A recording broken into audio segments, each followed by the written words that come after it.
The New York Islanders and Pittsburgh Penguins will be meeting twice in the next few days. So we have a special crossover episode with Hunter Hodies of Locked On Penguins. We're going to break down the seasons of these two teams, plus the keys to victory and our fearless predictions. All that and more coming up on this special crossover episode of the Locked On Islanders podcast.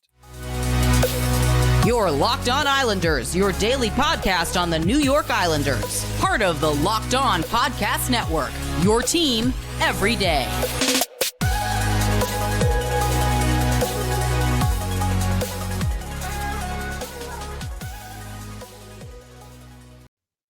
Welcome, everybody, to this special crossover edition of Locked On Islanders and Locked On Penguins, part of the Locked On Podcast Network, your team every day. I want to thank everyone for making both Locked On Islanders and Locked On Penguins your first listen every day.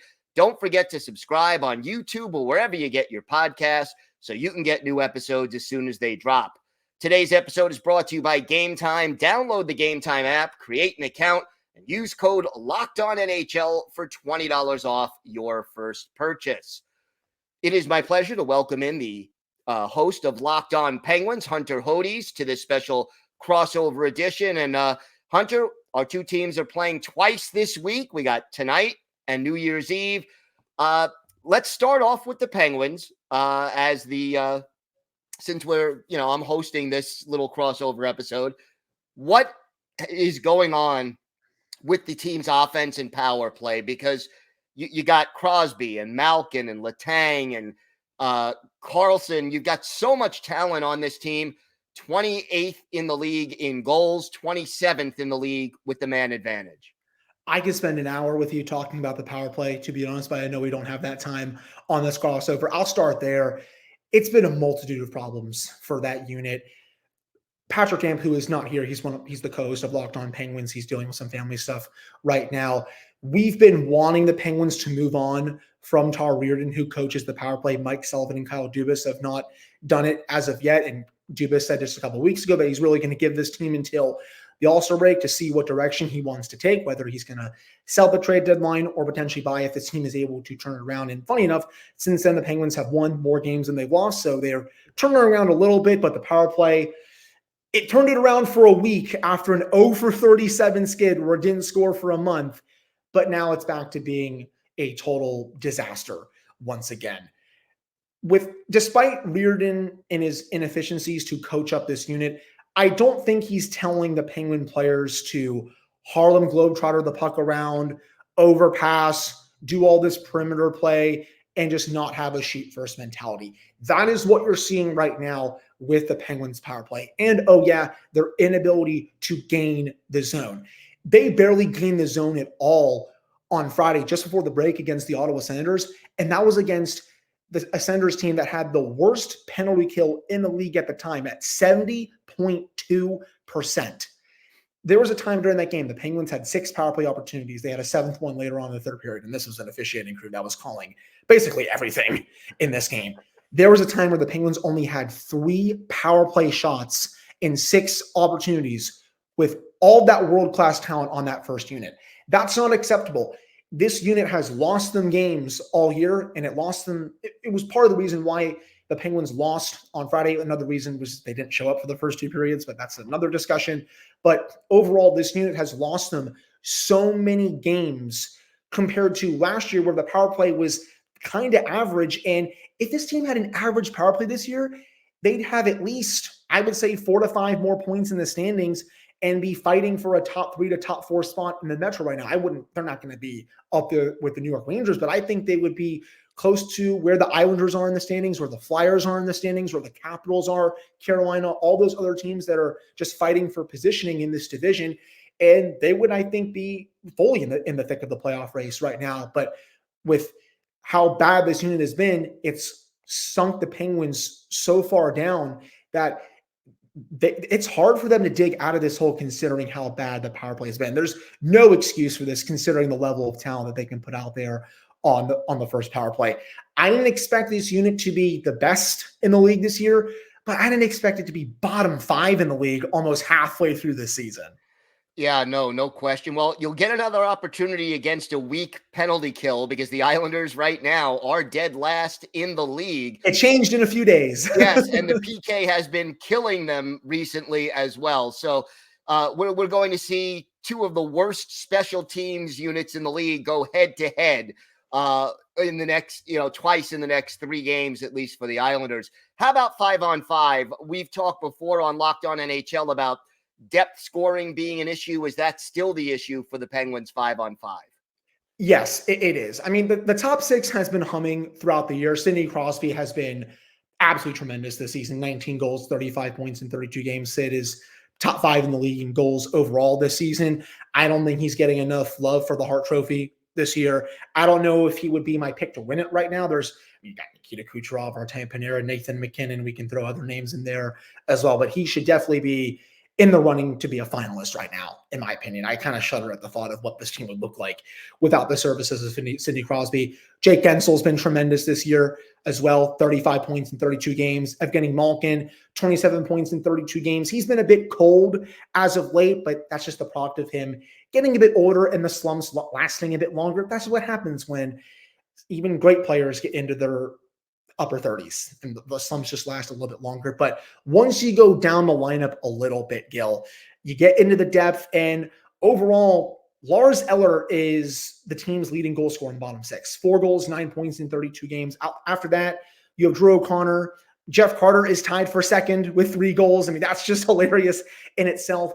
Kyle Dubas didn't do enough over the offseason to make the team deeper. And there were plenty of depth options out there, but Dubas opted to sign more defensive-minded forwards over some more offensive-minded forwards. And I understood the strategy because what he was saying is, okay, I'm going to let the top 6 go cooked. I have 6 really good players that I can put out there in my top 6. And for the bottom 6, I want that unit to play low-event hockey, not give up too much in the defensive zone, but also not try to score that much in the offensive zone. Just kind of be a wash, if you will.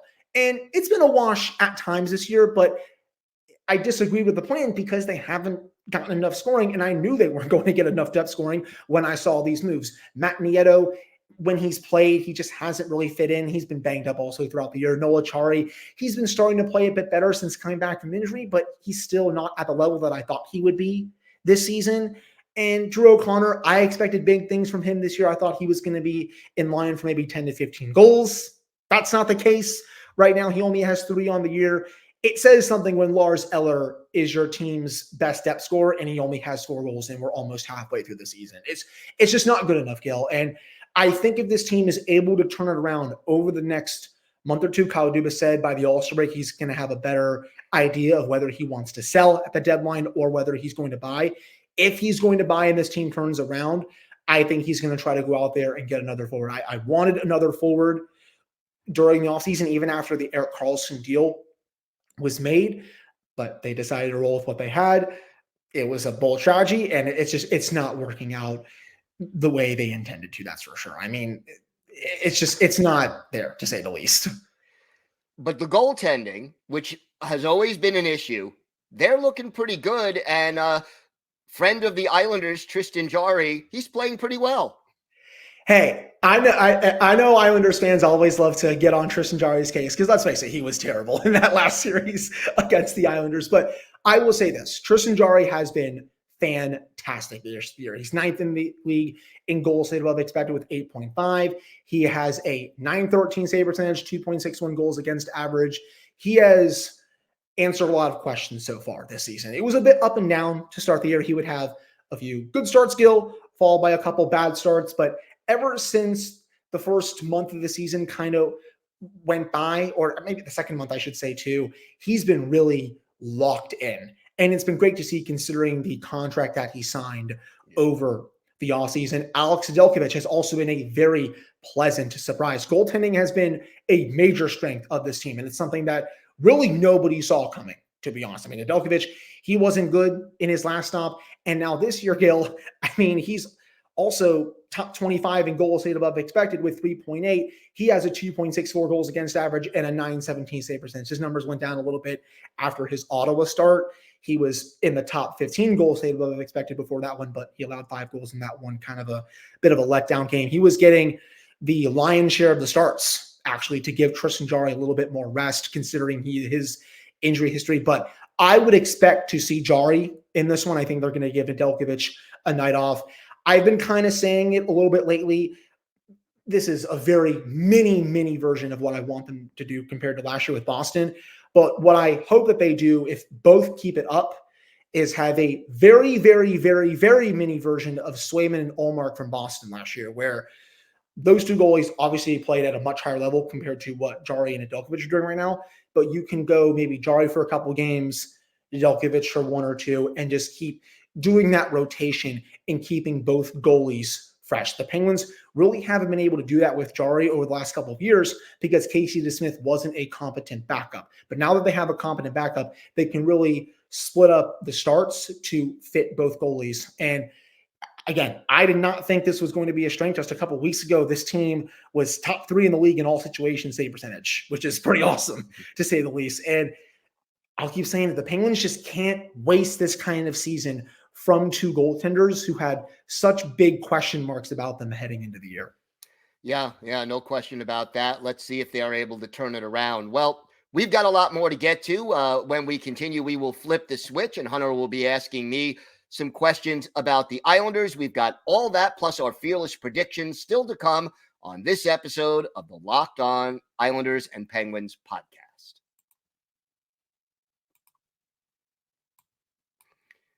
This episode is brought to you by Gametime. You shouldn't have to worry when you're buying tickets to your next big event. Gametime is the fast and easy way to buy tickets for all the sports, music, comedy, and theater events near you. With killer last-minute deals, all-in prices, and their best price guarantee, Gametime takes the guesswork out of buying tickets. And my favorite feature on Gametime, you go on the app and you can see the view from your seat before you purchase the ticket, so you know exactly what to expect when you arrive. Gametime has deals on tickets right up to the start of the event, and even an hour after it starts. It is the place to find last-minute tickets. So take the guesswork out of buying tickets with Gametime.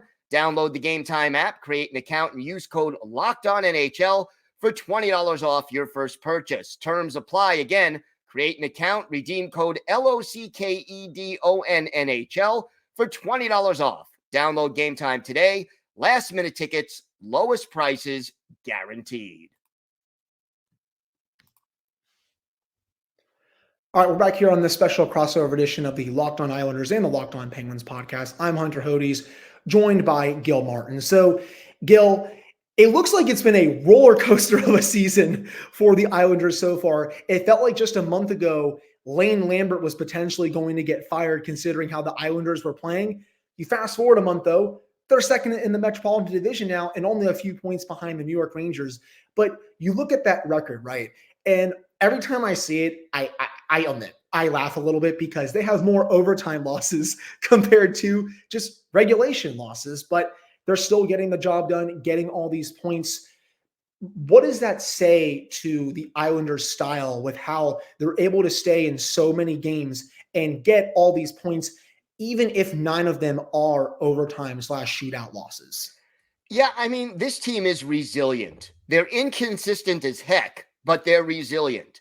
And, the problem is they'll always have a bad period or a bad part of a period, and yet they don't give up. They find a way to come back. Either they take a lead and lose it, go to overtime, or they fall behind and catch up and go to overtime. But, I mean, if you look at it right now, in 33 games, they have 16 wins and a combined total of 17 losses. But because 9 of those losses have been in either overtime or a shootout, they're in second place in the Metro. And, they find a way. This is a veteran team, and they find a way. Right. That's just been the biggest thing this year, is that they're able to play in so many of these close games and then get the points, even if some of them end up being losses. And you spoke a little bit about a bad period and such, Gil. it also looks like throughout the year, the Islanders have blown quite a bit of multi-goal leads, which has maybe led to some of these losses in overtime. What has led to the Islanders taking their foot off the gas in these games where it looks like they're in control? Well, I'll let you in on a little secret. The Islanders have this reputation of, oh, we're a defense team first. We're going to be outshot, 25-12, but we're still going to win 2-1. That's not the way they're playing this year under Lane Lambert. And they are allowing their defensemen to pinch more and get more involved in the rush. They are pushing it. They have scored 3 or more goals in all the games since Thanksgiving weekend, except 2. And they are 17th in the league right now, right in the middle in goals scored, but 18th in goals against. So they're being a lot more aggressive offensively and allowing a lot more shots defensively. And I think that's been one of the reasons why they've lost a lot of leads. And then the other one is this, and I'm sure you'll love this and your listeners will love this. They have had trouble clearing their own zone, making that transition from defense to offense. And they also, when they play that way, they stop skating, they stop moving their feet, and they end up taking holding, hooking, tripping penalties because they're a step behind and they're trying to, prevent an odd man rush or a breakaway. So those things combined, last year the Islanders were one of the better defensive teams in the league. This year, they're 18th in the league in goals against, right in the middle of the pack, maybe a little below the middle of the pack. And, it's just that inconsistency. And also you have to remember right now, no Adam Pelech, no Ryan Polak, no Scott Mayfield. 3 of their top regular 6 defensemen are out of the lineup. It's so weird when you usually think of the Islanders, especially for the last several years. You think, Gil, a defense-first team, and that was especially true when Barry Trotz was there. And it felt like it was true when Lane Lambert was first hired, but I didn't realize just how far it had fallen, at least for this season, and the offense had really taken a step forward. And part of the reason I think the offense has taken a step forward, speaking of that, has been the play of Noah Dobson. I think he's been one of the most underrated defensemen in the league this season. I think he's really silenced a lot of his critics. I mean, this season, if you look at his numbers, 29 of his 34 points are assists. He's averaging a point per game. He might be right now a dark horse for the Norris Trophy almost halfway through this season. What has changed in Dobson's game to really elevate himself into one of the better defensemen in the NHL this year? I think the biggest thing is confidence. I think he's finally realized how good he can be. And, he got a vote of confidence from Lou Lamoriello during the offseason. His defensive game regressed last year, and he was getting a lot of criticism for that. He was one of the big reasons they were having trouble clearing the puck out of their own zone last year. But this year, he's gotten better at that. I'm not going to say he's fantastic at it, but he's certainly cleaned up his defensive game. And he just seems so much more comfortable and so much more confident offensively. And on the power play, he's doing a better job of quarterbacking the power play. He always had the skills, but now I think the power play is sort of slowed down for him, and he understands what he needs to do to be effective, and he's getting the job done. So I think the only thing that's keeping Noah Dobson from being a finalist possibly for the Norris Trophy is reputation. You have to do it a little while before the national media or the North American media realizes that you belong in the conversation. I think if he finishes this year strong, next year he'll be in that conversation. And even if he finishes this year on a very strong note, he could potentially be in that conversation to be a finalist for this year. But as you said, definitely next year as well. You mentioned the power play a little bit during that answer, Gil. I know the power play was really bad for the Islanders last year. And based on a couple of conversations that I had with Islanders fans, it sounded like it was historically bad with how it was costing the Islanders games. But this year, it's been a complete 180. Top 10 in power play percentage, 24.7% right now. That's 6th in the NHL. Gil, what's been different for this Islanders power play?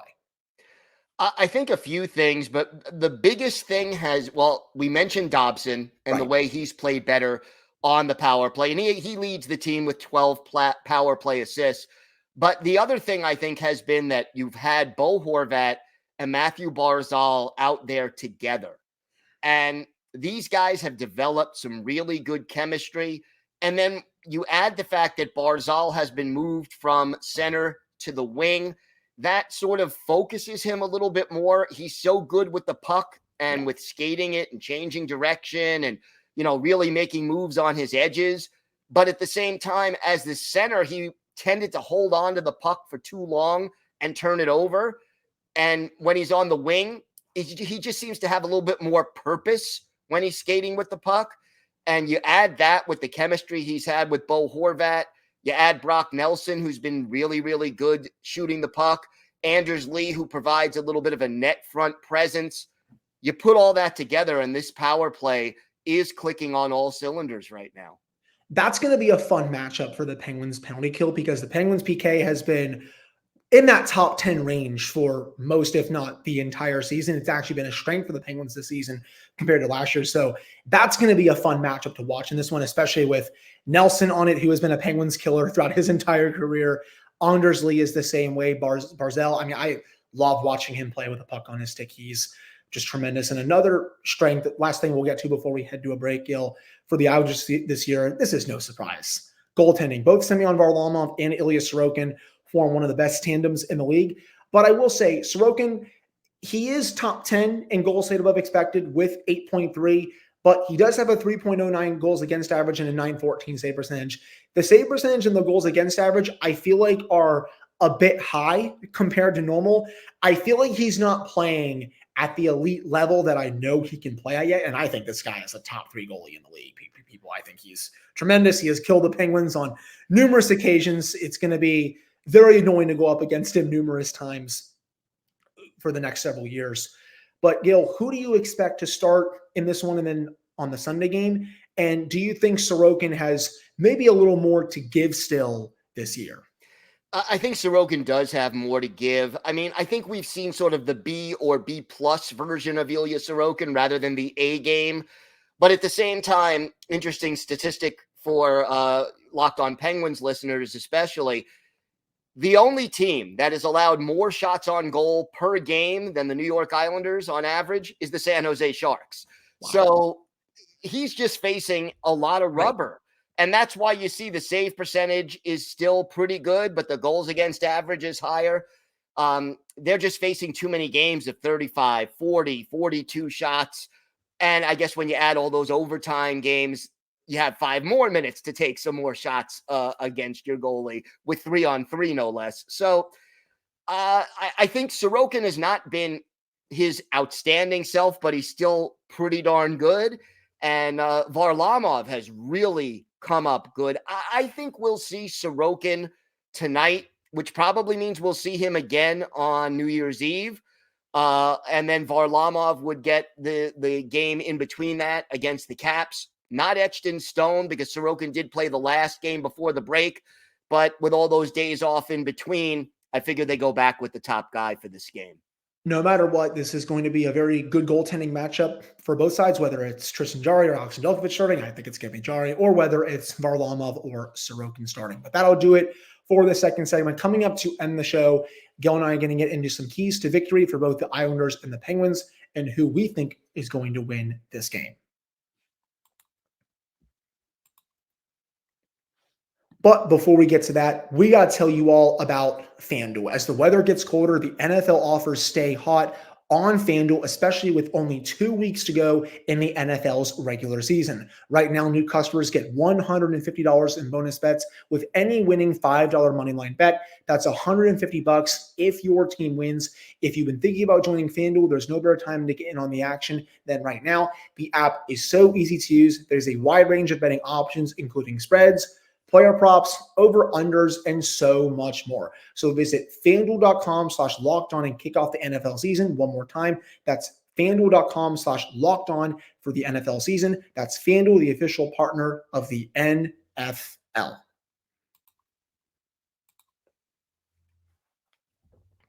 So, Hunter, here we are, a couple of games in a few days now between our two teams.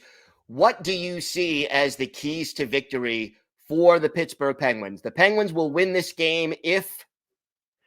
Well, I mean, they got to have a better start compared to what they did on Friday against Ottawa. I need to see a full, consistent 60 minutes.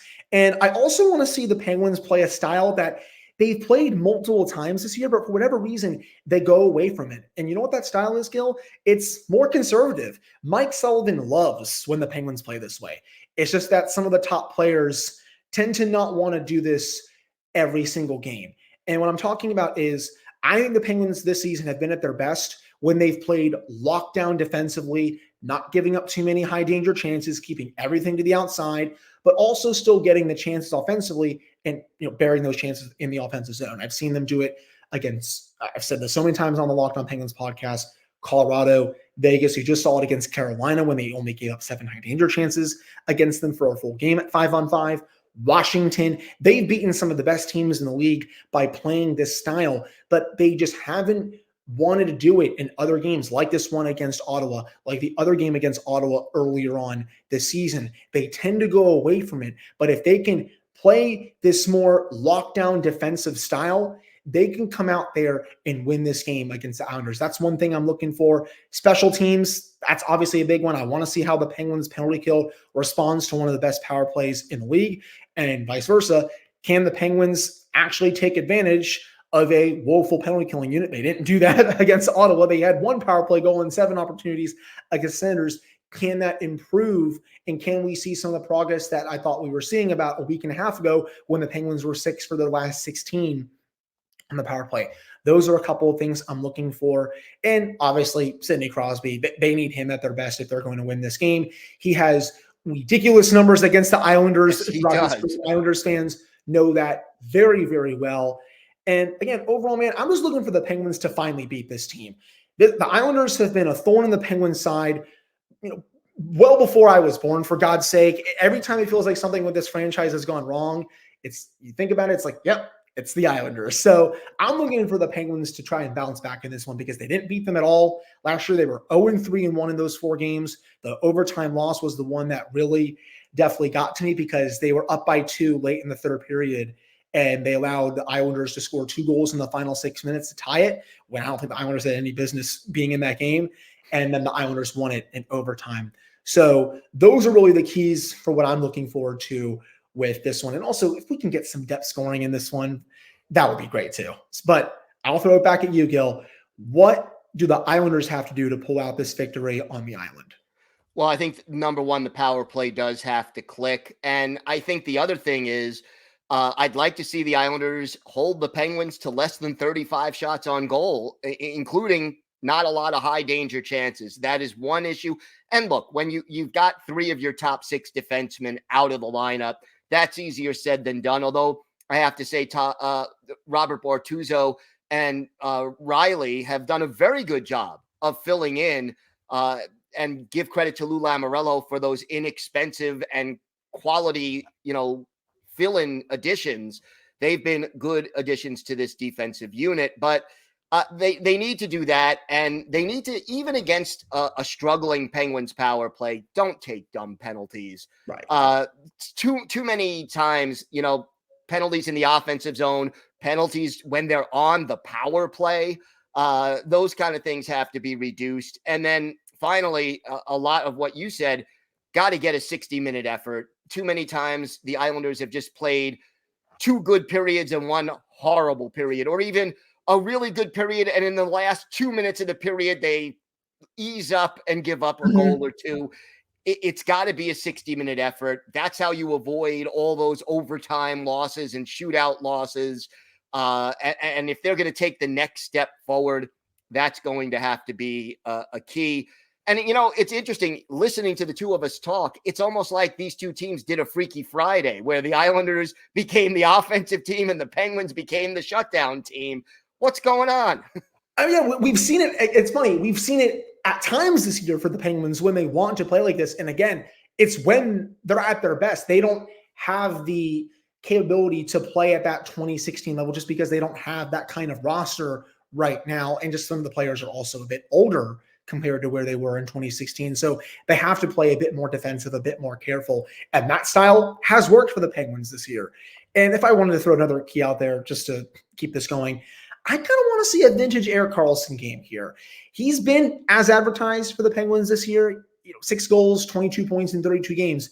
Very good numbers. Letang just wanted to comparison, 3 goals, 17 points in 32 games. So again, they've both been very good. But Karlsson, I feel like it's been a little bit since he's been the best player on the ice for the Penguins. We've seen it multiple times earlier this season, excuse me. For example, the game against Detroit, the Penguins had a comeback attempt very early on in the season, and Karlsson was putting on a show that entire game, put on a show a couple of games later as well, but has been good since then, but hasn't put on that type of performance, I feel like, where he's taken over a game since the last 6 to 7 weeks. If he can have that kind of performance in this one, it would go, I think, a long way for the Penguins to win. All right, so your prediction, Hunter, for tonight. Let's just do tonight for the predictions. Yeah, it's funny, Gil. I'm actually going to predict them to lose this game. I'm going to go 3-2 Islanders in this one. I just don't see it right now with the team falling. I know they're 4-1-1 in their last 6 games, but Long Island has been a house of horrors for the Penguins. They just never play well up there, and I think that's going to continue in this one. If I had to pick a winner for the rematch on New Year's Eve, I'll go Penguins in that one. But for this one on Long Island, I'm going to go the Islanders. 3-2 in overtime. Both teams get a point, at least a point, excuse me. But the Islanders, they're not going to have double-digit loser points after this one. I'll go the Islanders, Miguel. I'm going to go a little higher scoring than you. I'm going to say 5-4 Islanders. Little crazy stat. The Islanders are right now the only team in the league who have not scored an empty net goal. I don't think they're going to get one again tonight against the Penguins. I think what we'll have, though, 5-4 Islanders tonight, and then probably an overtime loss or a shootout loss to the Penguins on New Year's Eve. So I think we're both sort of predicting 3 points out of these 2 games for both teams. So I think Hunter, no doubt. First of all, we just want to let everyone know Locked On has launched the first ever national sports 24/7 streaming channel on YouTube. Locked On Sports Today is here for you 24/7, covering the top sports stories of the day with the local experts of Locked On, plus our national shows covering every league. Go to Locked On Sports Today on YouTube and subscribe to the first ever national sports 24/7 streaming channel. Hunter, thank you so much. Always a pleasure doing these, and always a pleasure having you also on Locked On NHL. We did a segment over the weekend, so the Monday show, you were on there with me, and a great job. And looking forward to this great rivalry in 2 games coming up in the next few days. Yeah, it's weird that they haven't played yet this season, but these 2 games are definitely going to be spirited. They're going to be probably a little bit nasty. The fan bases obviously don't like each other very much, haven't liked each other for quite some time, but I'm glad we got to get together to do this. And again, these 2 games are going to be a lot of fun. We'll have to do this later on in the season when these 2 teams play again. Looking forward to it. All right, I want to thank Hunter Hodies for doing this special crossover edition of Locked On Islanders and Locked On Penguins. And of course, I want to thank everyone for making Locked On Islanders your first listen every day. Everydayers, tomorrow on the show, we'll have our key takeaways from this game against the Pittsburgh Penguins. We will also have our preview of the game against the Capitals and our weekly farm report. So all that coming up on tomorrow's show. Until then, have a great day, everybody. Stay safe. And of course, let's go Islanders.